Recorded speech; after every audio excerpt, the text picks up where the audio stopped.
I'm about to tell you the most insane survival story you have ever heard.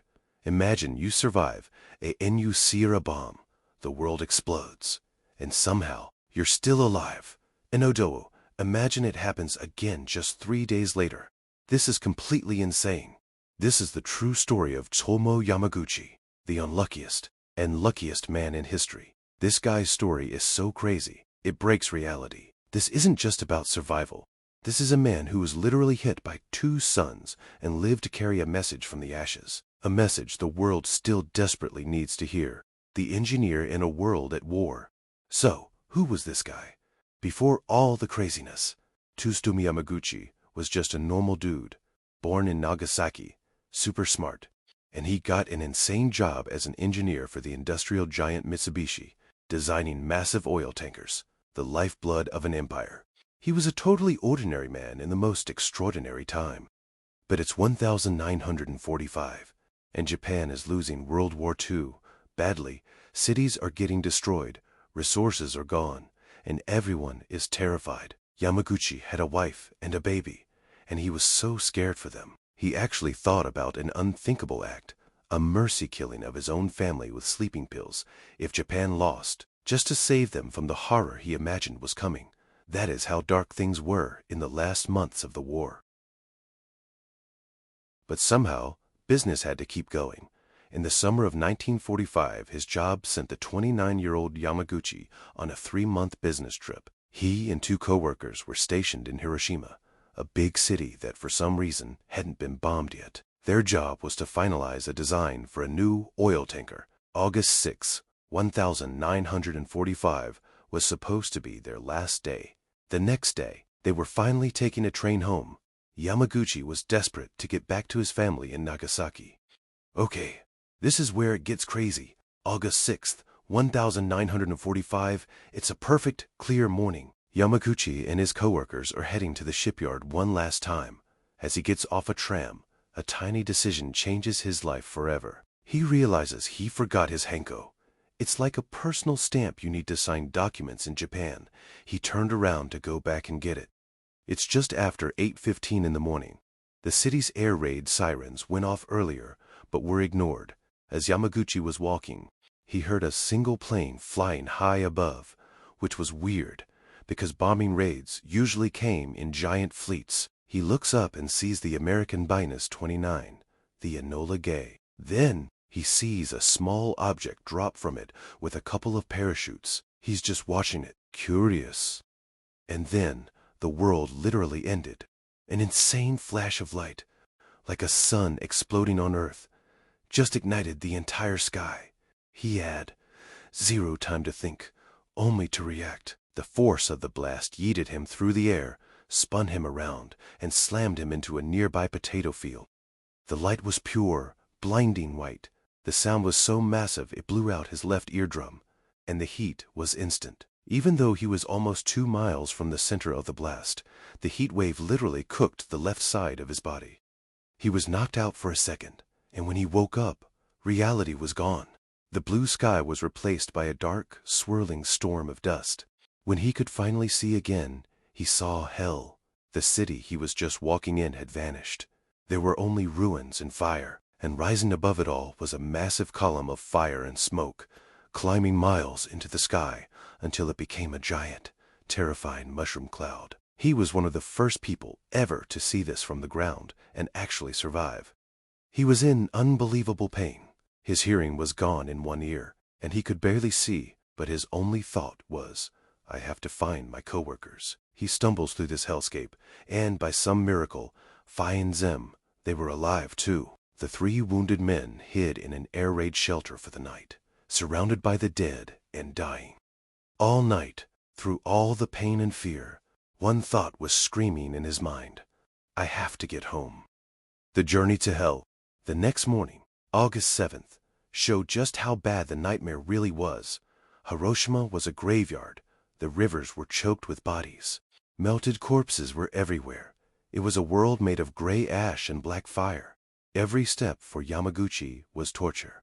And yet, in all this destruction, the train station was somehow still working. It was their only way out.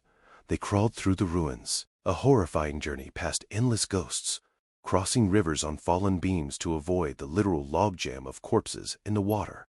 At the station, it was chaos, just thousands of burned, wounded, and confused people. They somehow got on a train heading south, a train going home to Nagasaki. The journey itself was torment. The car was packed with horribly injured people, and the air smelled like sickness and burned flesh. Still, as the train pulled away from the apocalypse, he felt a tiny bit of relief. He survived. He was leaving the city of death behind. What he didn't know is that he wasn't running away from the horror. Each Washington's driving straight to Washington ours its echo. He thought the mushroom cloud was a one-time thing, a horror that only happened in Hiroshima. He was wrong. The second son, Nagasaki. Yamaguchi got back to Nagasaki on August 8th. The trip destroyed him. He was so badly burned and disfigured that when he got home, his own family didn't recognize him. His mother literally thought he was a ghost. He was rushed to a doctor, an old school friend, who treated his insane burns. But the damage was way worse than just his skin. He was already showing signs of acute radiation sickness, a crazy high fever, and non-stop vomiting. He was incredibly weak, but he was home. He was safe. But the real world calls, even after the apocalypse. On the morning of August 9th, just 3 days after the Hiroshima bomb, Tsutomu Yamaguchi, still wrapped in bandages, burning with fever, and in unbelievable pain, reported for work at the Mitsubishi headquarters in Nagasaki. He had to tell his bosses what he saw. He's in an office with his company director, trying to explain the unexplainable. He tells him about a single bomb, one bomb that erased an entire city in a flash. His supervisor literally doesn't believe him. He yells, "You're an engineer. Do the math. How could one bomb destroy a whole city? You're insane." The man just couldn't believe it. It was impossible. And at that exact moment, I am not making this up, at 11:02 a.m. as his boss is calling him crazy, the exact same blinding white light he remembered from Hiroshima fills the office. This time, Yamaguchi knows exactly what it is. Instinct from his trauma just 3 days ago took over. He instantly dove to the floor. A split second later, the shockwave shattered the office windows and blasted the room with glass. The American bomber Boxcar had just dropped the second atomic bomb, Fat Man, on Nagasaki. Once again, he was almost 2 miles from ground zero. This time, the hills around the city and the strong building he was in protected him from the worst of it. He wasn't immediately hurt. As the dust settled, he had a crazy thought. I thought the mushroom cloud had followed me from Hiroshima. The insane irony was not lost on anyone. His boss, who didn't believe him, just got the most violent proof you could ever imagine. Yamaguchi's crazy story was just proven true by a second son. Life in the fallout. In the bomb shelter after the Nagasaki blast, Yamaguchi's body completely gave up. The double dose of radiation was too much. His hair fell out in huge clumps. He had a relentless high fever and was vomiting constantly. His burns, which were already agony, were now impossible to treat. He was so sick when Japan's emperor announced the surrender on August 15th. He was barely even aware of it. He later said, "I had no feeling about it. I was seriously ill. I thought that I was about to cross to the other side." He and his family survived 2 nukes, but the fight for their lives was just getting started. And yet, with unbelievable strength, this guy held on. Slowly, painfully, he started to get better. He survived the blasts, and now he survived the poison. For a while, he tried to live a normal life. He worked as a translator, then a teacher, before going back to Mitsubishi to design oil tankers again, trying to rebuild his old life. He and his wife Hisako had 2 more kids, both daughters. From the outside, things looked normal. But the bombs never went away. Yamaguchi had permanent hearing loss in his left ear. His daughter said her dad was wrapped in bandages for so much of her childhood. In his later years, he suffered from cataracts and leukemia, all caused by the radiation. The shadow of the bombs fell over his whole family. His wife, Hisako, who got caught in Nagasaki's black rain, fought cancer for years before she died in 2008. The family was convinced their kids had health problems because of their parents' radiation exposure. Their son, Tsutomu, who was just a baby in Nagasaki, died of cancer in 2005 at only 58 years old. It was like the poison of 1945 was passed down through generations. And for decades, Yamaguchi never told anyone he survived both bombs. He was a hybakusha, an explosion-affected person, and when the government started recognizing survivors in 1957, his ID only said Nagasaki. He didn't want the attention. He was just happy to be alive. The destiny of a survivor. But then, when he was in his 80s, everything changed. After his son died from cancer, he started to feel like his survival wasn't just random luck. He believed he was kept alive for a reason, to tell the world what happened. So, in his old age, this quiet survivor finally started talking. He wrote a memoir and a book of poems. He started speaking out and was in a 2006 documentary called Niju Hibaku, or Twice Survived. And this is insane. The movie was shown at the United Nations in New York, so at 90 years old. Tsutomu Yamaguchi got his first ever passport and flew across the world to be there, and on a global stage, he begged the world to get rid of nuclear weapons. He was the living proof of the horrors he was describing. I can't understand why the world cannot understand the agony of the nuclear bombs, he said. How can they keep developing these weapons? His message wasn't about revenge. It was about dignity. The reason that I hate the atomic bomb, he said, is because of what it does to the dignity of human beings. In 2009, at 93 years old, he officially asked the Japanese government to recognize him as a survivor of both bombs.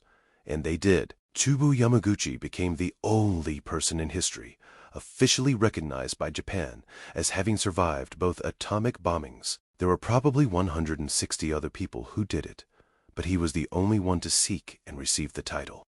For him, it wasn't for personal gain. It was to create an official record for history. My double radiation exposure is now an official government record, he said. It can tell the younger generation the horrifying history of the atomic bombings, even after I die.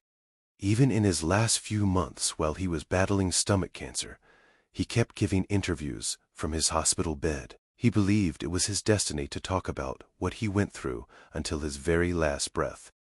Tsutomu Yamaguchi died on January 4th, 2010, at the age of 93.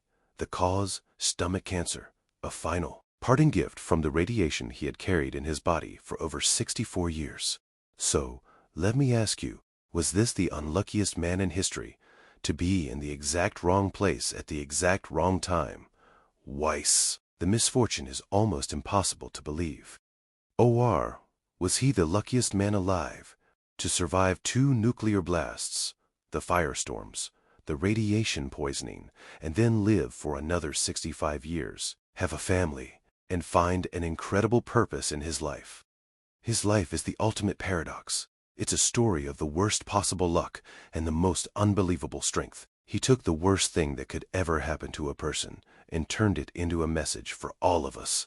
He once said, "The only people who should be allowed to govern countries with nuclear weapons are mothers, those who are still breastfeeding their babies." It's such a simple, powerful idea that shows you exactly what's at stake.